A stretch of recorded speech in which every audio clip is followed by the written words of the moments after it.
Operation Valentine movie చూసిన తర్వాత అరే చాలా గొప్ప సినిమా రా, ఇలాంటి సినిమా మళ్ళీ రాలేదురా, సూపర్ సినిమా రా, అలాంటి ఫీలింగ్ నాకు రాలేదు. కానీ ఇట్స్ ఓకే, పర్లేదు, వన్ టైం వాచబుల్ డీసెంట్ అని నాకు అనిపించిందండి. వాళ్ళు తీసుకున్న కాన్సెప్ట్స్కి ఎక్కడా డీవియేషన్ లేకుండా సింపుల్గా స్ట్రైట్ ఫార్వర్డ్గా మనకి క్లియర్గా అర్థమయ్యేలా చూపించారు. చాలా మంది ఈ ఆపరేషన్ వ్యాలంటైన్ సినిమాని మన రీసెంట్గా రిలీజ్ అయిన హృతిక్ రోషన్ ఫైటర్ మూవీతో కంపేర్ చేస్తున్నారు. అఫ్కోర్స్ రెండు మూవీస్ కూడా పాకిస్తాన్లో చేసిన పుల్వామా అటాక్కి మన ఇండియన్ ఎయిర్ ఫోర్స్ చేసిన బాల్కోట్ ఎయిర్ స్ట్రైక్ చేసి విక్టరీ సాధించడాన్ని అదే కాన్సెప్ట్ మీద తీసినాయి. కాకపోతే ఆపరేషన్ వ్యాలంటైన్ జస్ట్ 40 కోట్లు తీసిన సినిమా, కానీ హృతిక్ రోషన్ ఫైటర్కి 300 కోట్లు ఖర్చు పెట్టారు. సో రెండు మూవీస్ని కంపేర్ చేయడం నాకైతే కరెక్ట్ కాదనిపిస్తుంది. వీళ్ళు తీసుకున్న తక్కువ బడ్జెట్లో మంచి క్వాలిటీ విజువల్స్ అయితే వచ్చాయి. ఈ సినిమాకి డైరెక్టర్ కొత్తవాడే, సినిమాటోగ్రాఫర్ చాలా మంది క్యాష్ అండ్ టెక్నికలిటీస్ కూడా కొత్త వాళ్ళు ఉన్నారు. And music director Mickey J mayor కూడా ఇలాంటి భారీ సినిమాకి ఫస్ట్ టైం ఇచ్చాడు. వీళ్ళందరూ ఎఫెక్ట్ మంచిగా ఇచ్చారు అండ్ మంచి అవుట్పుట్ కూడా వచ్చింది. ఇంక వరుణ్ తేజ్ యాక్టింగ్ చించేశాడు.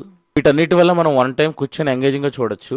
కాకపోతే కొంచెం రొమాంటిక్ ట్రాక్ ఒకటి, అలాగే రిపీటెడ్ ఫ్లాష్ బ్యాక్ సీన్స్ ఒకటి మనం మైనస్ పాయింట్ లో చెప్పుకోవచ్చు. ఓవరాల్ గా ఒక మాటలో చెప్పాలంటే operation Valentine is one time watchable decent movie అండి.